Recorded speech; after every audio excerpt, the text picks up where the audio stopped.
Sinagot naman ng Malacanang ang naging pahayag ni Vice President Sara Duterte sa kanyang napipintong impeachment trial.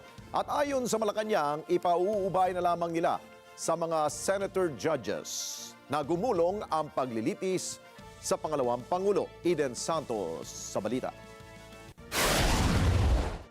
Medyo may pagkabayolente ang tugon ng ating Vice Presidente. Yan ang sagot ni Presidential Communications Office Undersecretary Claire Castro sa pahayag ni Vice President Sara Duterte kaugnay ng kanyang napipintong impeachment trial.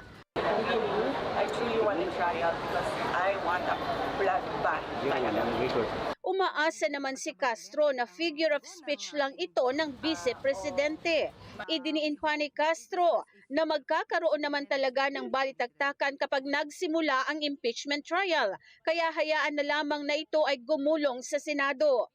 Pero we hope that it is just a figure of speech and it should not be taken literally.